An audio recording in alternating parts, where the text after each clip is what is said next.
Hi guys, welcome to Twin Perspective. I'm Joe, and tonight I'm going to be giving you Act 3 of the perfect reboot to Friday the 13th.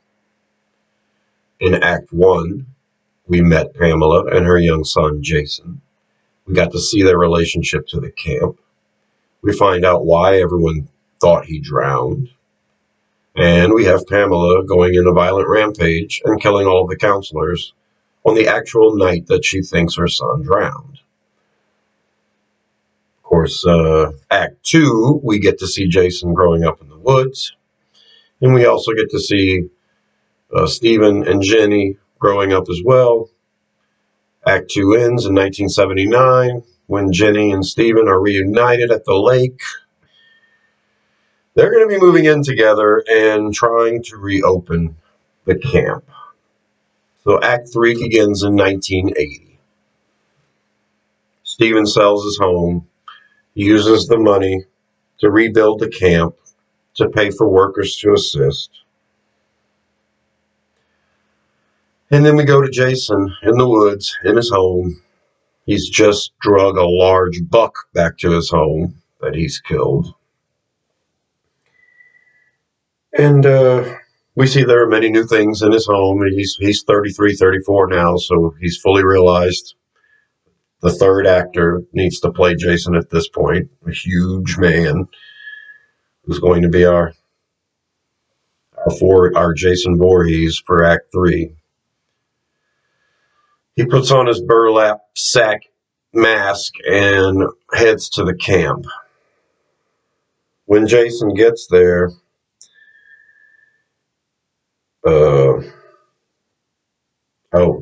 he's got a blade sharpener in his home, so I'd like to see that. I'd like to see a large buck, knowing that he's capable of killing bigger game, and he's sharpening all of his tools. That would be nice. Then he takes a stroll to the lake. Once at the camp, he notices all of the workers completing their efforts. Jenny and Stephen are there, and so are Jeff and Sandra. They are the head counselors for this upcoming summer, and they are excited about getting the camp open.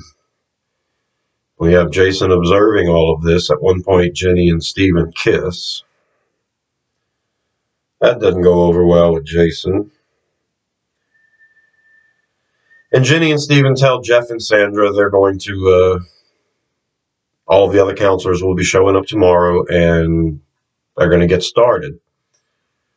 Now, in the Act 1, I brought back all of the counselors from the first movie.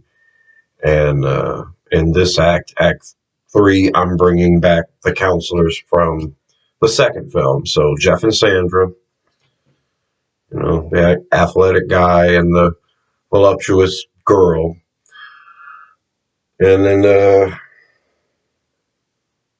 the others will be Mark, Vicky, Terry, Ted, Scott, and Max. Now, Max didn't have a prominent role in Part 2, but I'm reimagining him as the hockey-loving fan, athletic type, and fun-loving and loud, and he'll be wearing the hockey mask. But this doesn't happen until in the morning. Okay, so Jenny and Stephen and Jeff and Sandra drive away. Jason walks back to his house, and he's visibly upset. He's kind of ticked, and he goes into his back room and has a discussion with his mother's head. I'm not sure how this discussion is going to go down. I'm not sure if Pamela would be injecting too much knowledge on the specifics that are going on, whether Jason is remembering things his mother's told him over the years before she died, or whether she's actively talking to him. It seems as though she is. I'm just not sure if I want to go in that direction with this scene. Jason's upset. I've had him kind of stalking Jenny all this time, so he's probably a little jealous. And whether his mother wants to address that or not, I don't know. I'm on the fence about that. But I do know the gist of the conversation is that he has to kill all of these people because that camp can never reopen. And, kill them for mommy. Kill them for mama. You can get the K and the M. Kill mom. Right there. All of it's there. The next morning, a van pulls up at the camp, and it's all of the counselors that are going to be executed shortly. Max is the first one that comes out wearing the hockey gear. I assume he could be wearing an American Olympic jersey. It's 1980. The Miracle on Ice happened in February, so this is probably, June, July, whatever, June. So could be wearing that. Following him out is Terry, and she's, centerfold beautiful, and the clothes are way too small on her, and she's showing way too much skin. Ted is the goofy guy who actually survived in the original part 2. And he was driving the van, and also in the front of the van was Scott. Scott's the one that's got the hots for Terry. Terry's got her little dog with her. Scott's nerdy, cracks jokes. Ted is the nerdy one that cracks jokes. Scott is the preppy. And Vicky exits. Now Vicky has the hots for Mark. Mark is in a wheelchair. Vicky has set up the handicap access out of the van so that Mark can roll out, and when he does some athletic thing like kick the dirt up or something. And so we've got to emphasize that Mark is, athletic enough to win the Paralympics, and Vicky's a cute little petite brunette who's kind of developed a fondness for Mark. She tends to him the whole time. And Sandra and Jeff, of course. They tell the others to join them at the lake. Jenny and Steven are there. Jenny and Steven start giving them the directions, the overall layout. And it's typical of part 2, where Paul's the one that tells everybody what's going on. But in my story, it's good old Stephen Christie. Stephen Christie, explains about the dangers of the wildlife. And another car pulls up, and it's a handsome guy named Paul. And Paul wasn't expected to show up as one of the counselors, but he has. And although Jenny is 10 years older than Paul, there's something that has happened between them two, because there's some sexual tension here. Now, I'm paying homage to the fact that Jenny and Paul were boyfriend and girlfriend in the second movie. And in this case, the dialogue writes itself. Paul's nice enough, and Jenny makes it obvious that she's with Steven, so there's no anger about the whole situation. Paul considers Mark the best counselor in New Jersey. We go quickly to nighttime, and there is a campfire built, and they're all surrounded. And in my retelling, Paul's going to be asking Steven questions about the camp. So Paul wants to know if all of the rumors around town about the camp are true. And Steven's wondering what he's talking about. What have you heard? And Paul describes that the camp is called Camp Blood. That a little boy named Jason drowned back in 1957. And that his mother killed everybody at the camp.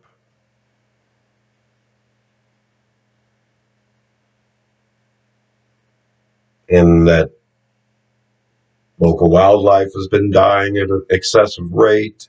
The camp's never been reopened. It's cursed, and anybody that tries to reopen it is going to fail.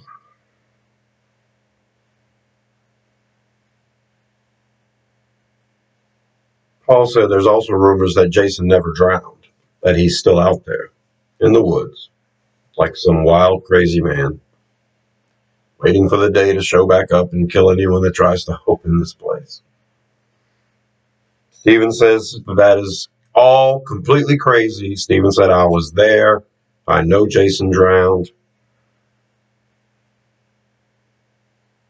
Paul's like, how do you explain everybody at the camp being dead? Who killed the mother? And who's killing all the wildlife? Stephen's like, we have black bears. Yeah, right, black bears. What about the explosion?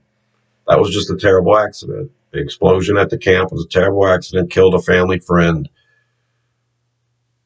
It has nothing to do with this place being cursed.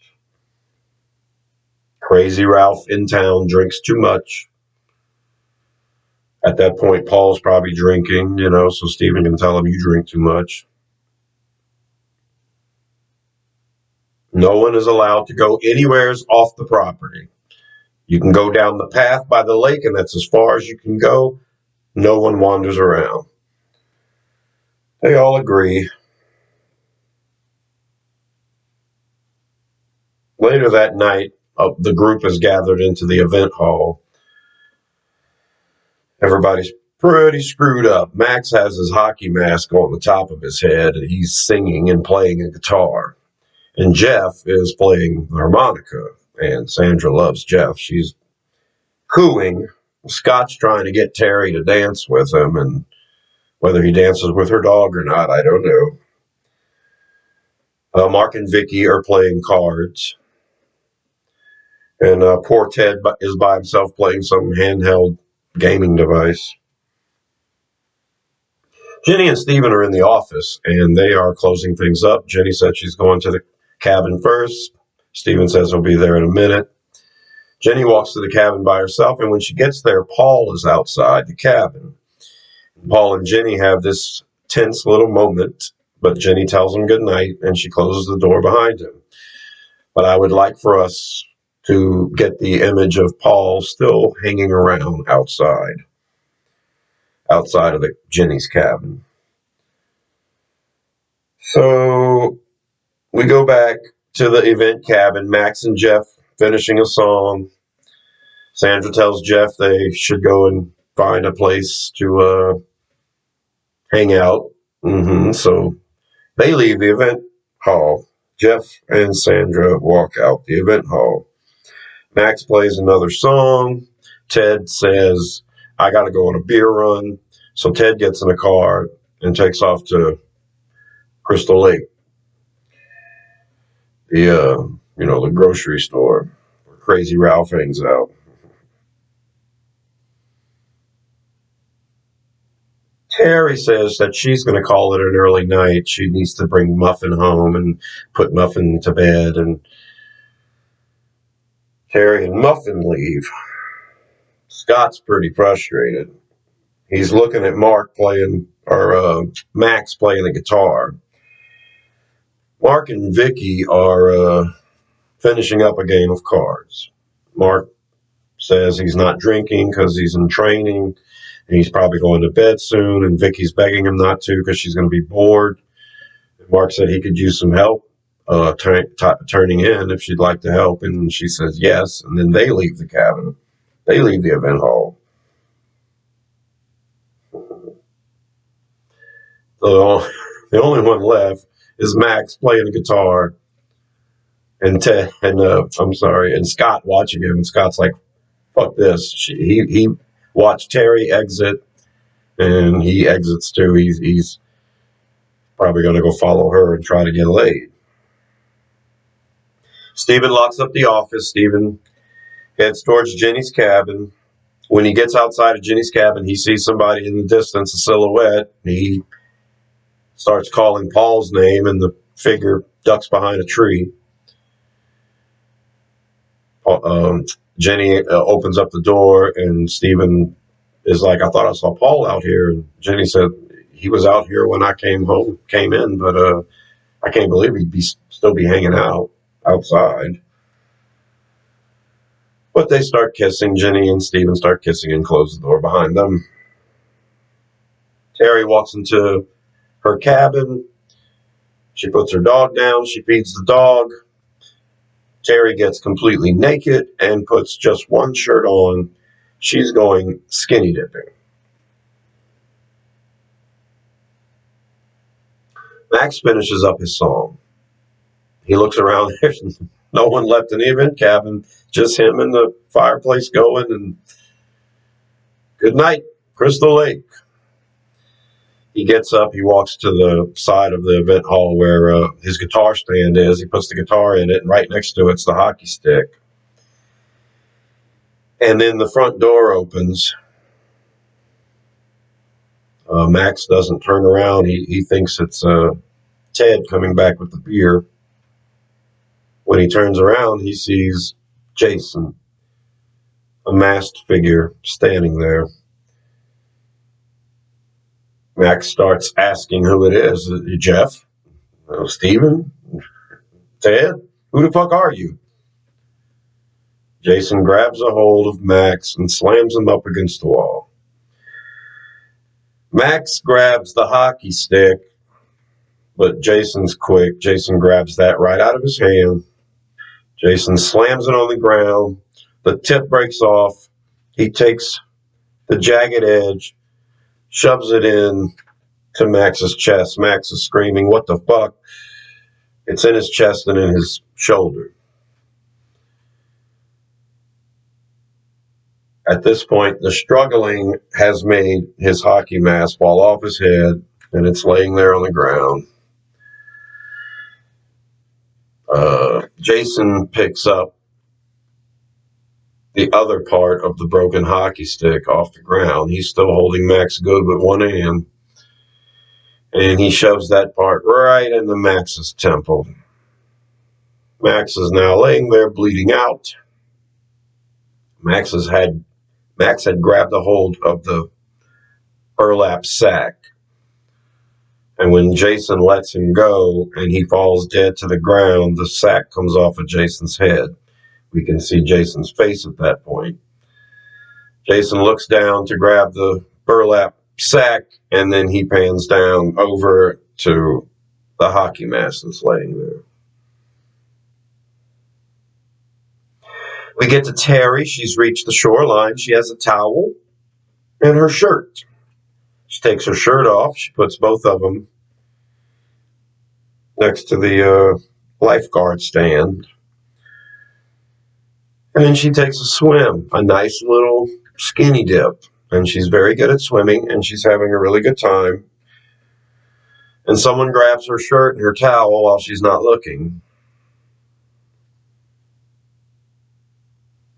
Jeff and Sandra have entered their cabin where they're going to start their lovemaking, and they start their lovemaking. They undress each other, and they start humping in the bed. This is a slasher movie, and we're going to see everybody naked at some point, right? So Jeff and Sandra are screwing. We go to Ted, who has arrived at the small store in Crystal Lake. The same clerk is there. Of course, she's much older. She said, "You got a lot of beer there." Ted says, "Yeah, we're all about to reopen Camp Crystal Lake. We're just trying to get our minds right." And the clerk said, "Well, how are things going over there?" And Ted says, "Well, no one's died yet, I don't think, anyway." We could flash back to Max if we want to, his dead body.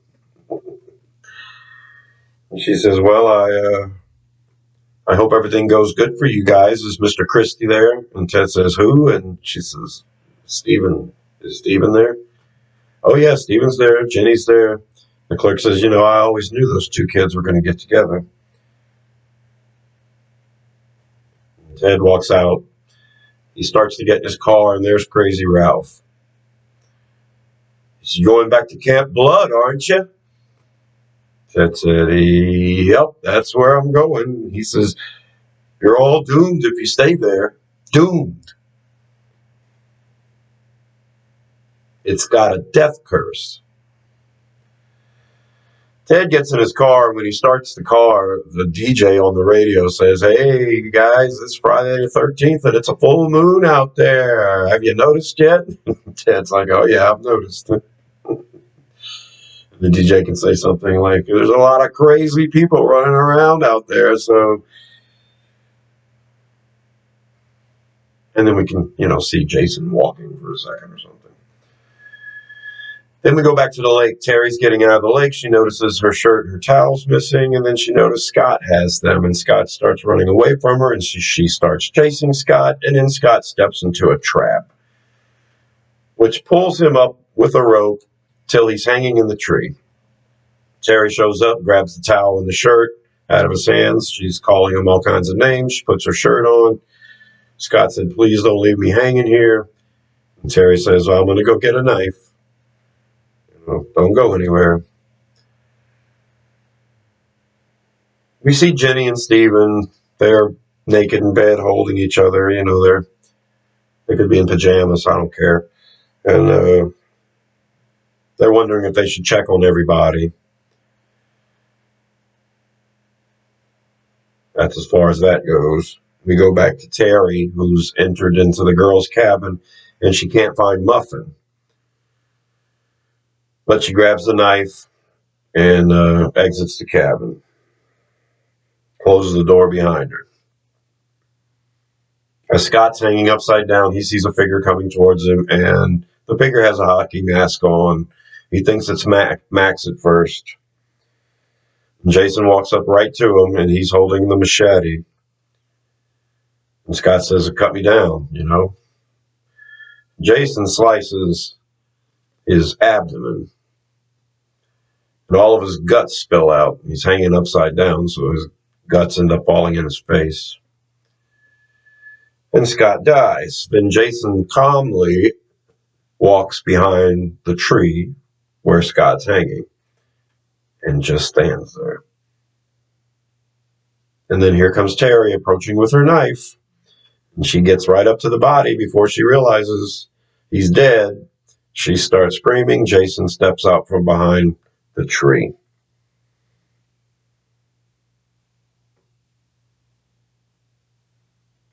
Jason grabs her by the throat. He slams her up against the tree. She's still holding that knife. So she slams the knife into Jason's shoulder. Jason lets her go. She falls to her knees and she's gasping, but she's about to try to get up. And Jason pulls the knife out of his shoulder. When he gets stabbed, he drops his machete. He's kind of in shock for a second. She's on her knees right there. He pulls the knife out of his shoulder. She grabs the machete. And Jason stabs her in the back of the neck with the knife. Then he pulls the knife out and stabs her in the back of the neck again. Then he picks her up and throws her. Then he walks up to her. And he looks at the wound. And then he kneels down over her and he starts plunging the knife into her dead body over and over again. It's raining now. There's been thunder and lightning building up. Perhaps that's why Terry finished her swim. Jeff and Sandra are in their cabin, climaxing. And Jason enters the cabin. Sandra covers up her naked body.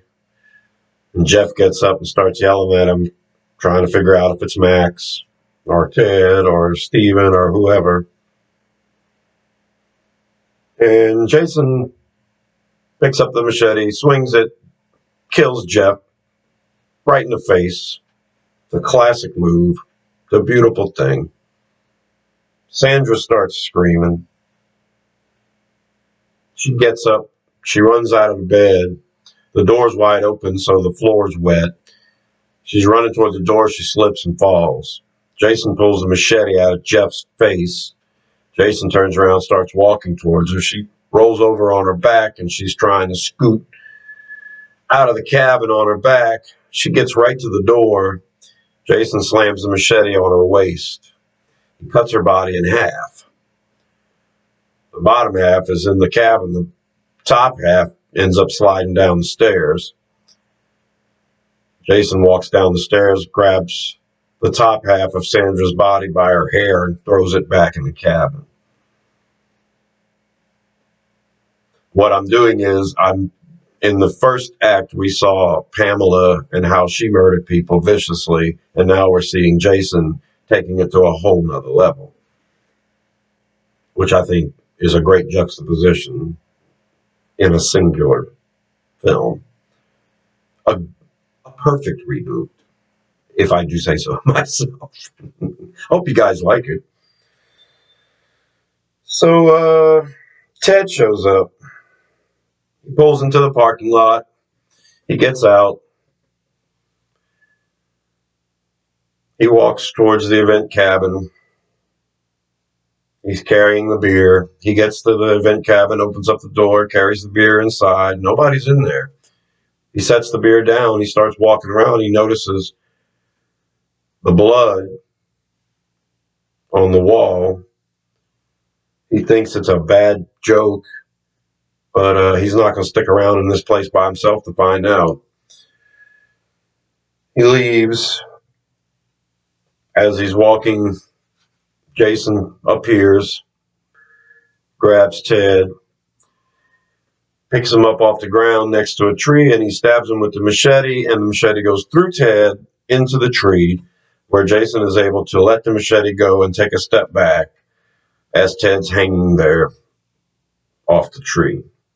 Now, this is paying homage to Halloween in the classic scene where he takes a butcher knife and somehow manages to get the knife all the way through the body and enough into the wall where the body's hanging there. It was the dumbest thing ever. I know what they were going for, but I just didn't buy it. Even as a kid watching it, I was like, that knife's not big enough to hold him up. Well, a machete's big enough to hold this guy up. And that's my homage. Doing it right, in my opinion. Then Jason pulls the machete out of Ted. Ted is dead.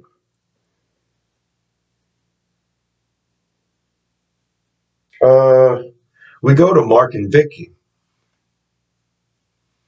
Mark's not quite ready for bed yet, even though Vicky's there to help him in bed. They are kissing, and Mark's in his wheelchair, and Vicky gets on her knees and starts pleasing Mark. Maybe they can have a conversation like, it all works down there, and let's find out. Vicky's performing, and Jason walks in. Vicky's back is to Jason. She doesn't notice. Mark's got his eyes closed because he's in ecstasy. Jason walks up with the machete and he slams it down on the top of Vicky's head, which goes through her mouth into the digits of Mark and then through the bottom of the wheelchair. Vicky is now pinned in this position. Mark is screaming his head off. This is a classic image, if I do say so myself. And then Jason takes the machete out and gives Mark the classic whack. We can even catch a shot of Mark from behind so we can pay homage. Jenny and Steven are still in bed. They decide, you know what, we're going to call up to the event hall and see if everything's okay. They call. No, they can't call. The phone's dead. Now they know they got to walk over there. So they get dressed. They're walking in the dark to the event cabin. They get to a tree that has a hole in it and blood all over it. It's where Ted was impaled. His body's not there, though. They're thinking that's weird. They go inside the event cabin. They start calling for everybody. There's nobody in there. They notice the blood on the wall. Well, there's a staircase that leads up to a loft where Ted usually sleeps, and so they go up the stairs. They open the door. The room looks undisturbed. There's no one in it. They come back down. They try to use the phone. Phone doesn't work. And suddenly, they start hearing noises coming from outside the door. It's as if somebody's bumping into the door, but not opening it. So Stephen's kind of nervous. Jenny's behind him. Stephen starts yelling at the front door. Nobody's answering back. Stephen tries to open the door and he can't. There's something blocking it. So then he grabs Jenny's hand and says, "We got to go through the back door." They race to the back. They try to open the door. Same thing. Something is outside blocking it. They can't open it. They start freaking out. They go back to the main room. And then a body flies through the windows. It's the body of Max. He's still got the hockey sticks stuck in his head and stuck in his chest. Jenny and Stephen start freaking out, and through the broken glass steps Jason with the classic hockey mask on. The beautiful image we can remember from part 4, actually. Jenny screams. They rush back to the back room. There's a door that Jenny closes. They're in the back room. Stephen's trying to get that back door open. He can't budge it. Jenny puts a chair up under the door. They decide they're going to have to get out by breaking a window. So Stephen grabs a chair. He starts slamming against the window. And he's cracking the window, but it takes him several slams with that chair to even break the panes of glass. Which, shows you how strong Jason is. And of course, Jason kicks that door in with the chair, no problem. Right when they get the window broken, Stephen and Jenny crawl through. They get outside. They're running away from the cabin, and they look back, and they notice what was blocking the door. It's Ted's body, and he's been crucifixed with both hands on the wall, and his body is what was blocking the door. Jason kicks the door to get out. The door comes off the hinges, but Ted's body doesn't. It kind of comes out a little. So you get the image of the door off the hinges between the open doorway and Ted's body. Then Jason pushes on the door, and we get to see the hands come out of the post. The body falls to the ground with the door on top. Jason walks on top of it. If he wants to stomp on it and we get a head busting or whatever, that would be great. Stephen and Jenny got to book it.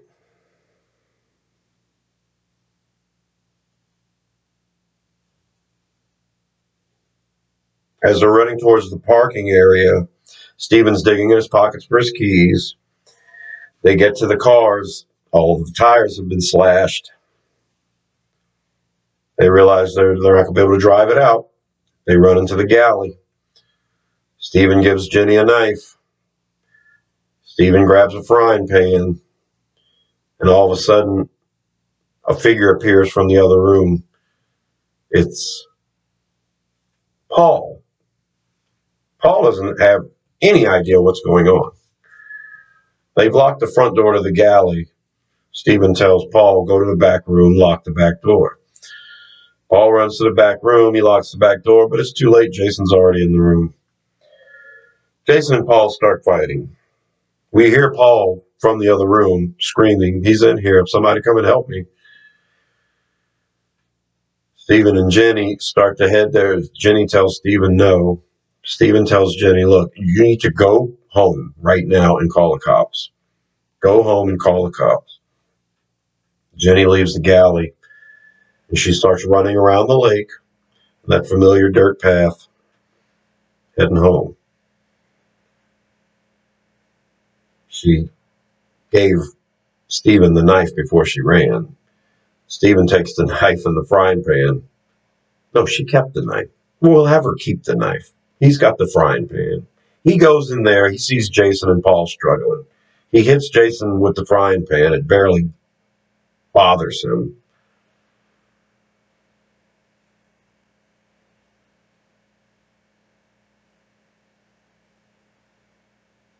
I think at that point, I want I want there to be a question as to whether Paul's alive or not at the end of the movie. It's just because we still don't know if he died in the second movie. So at some point, Jason's going to hit Paul with the frying pan, and Paul's going to be laying there bleeding, but we're not sure if he's dead. Steven and Jason have to have a moment. I think Jason should lift his hockey mask, and then Steven realizes it's Jason. And then Jason put the hockey mask back down.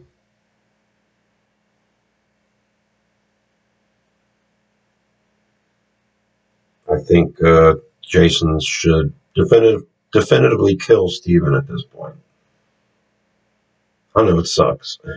We don't know if Paul's dead. Steven's definitely dead. And now Jason's walking that path along the lake. He knows exactly where to go to get Jenny. And his mom can be telling him the whole time, she can't hide. There's no place to hide. Jenny gets to her house. She notices how the fence has been cut when she runs through the property, but she gets to her house. She barricades both the front and the back door with chairs. She gets on the phone. She calls the police. The police hear what she has to say. They're going to send 2 patrol cars to the camp, and they're going to send 1 patrol car to her house. They tell her to stay on the phone. She grabs a meat cleaver, the biggest knife she can find, out of her kitchen, and she sits there by the windows in the front room looking to see if Jason's going to show up. Well, then the phone goes dead right in her hand. She knows he's there. She doesn't see him in the front, so she decides to open up the door. And as she does, Jason has entered her house, and he's in the house. So she runs out the front door. Jason's coming right after her. That's when the cop shows up. The deputy gets out. Jenny's running with the meat cleaver. He tells her to drop it. Then he sees Jason at the doorway. Jenny drops the meat cleaver and then runs behind the deputy. The deputy's yelling at Jason to stop. He's not stopping. The deputy shoots twice. Jason falls to the ground.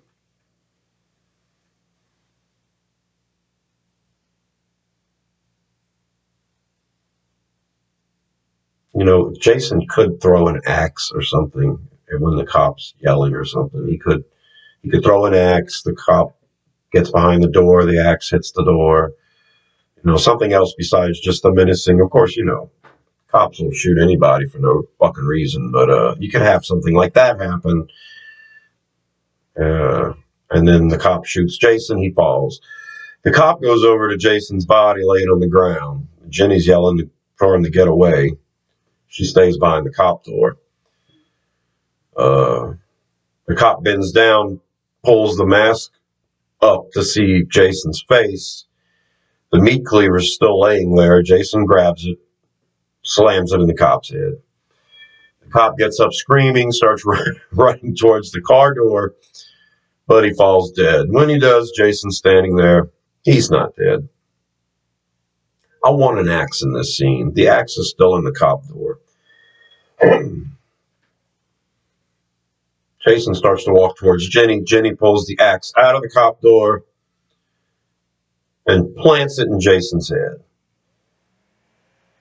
Jason puts his hands up, and he stumbles, takes 2 steps back, and he falls.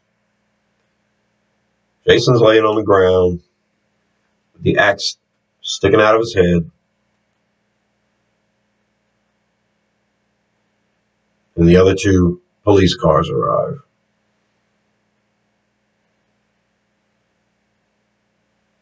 I'd like to have some images of maybe an ambulance pulling up to, I imagine, an overhead shot. We can see the cops tending the Jenny, perhaps putting her in one of the ambulances, and then the cops approaching Jason's body, with the camera pulling away. And we can have Pamela Voorhees talking the whole time, telling Jason, you know, you're a survivor. You're going to live a long time. And that's it, guys. The perfect reboot to Friday the 13th. I hope you guys enjoyed it. Subscribe to Rosenfield 10 for more crazy videos like this. I'm Joe. This has been Twin Perspective. And I'll see you in the trees.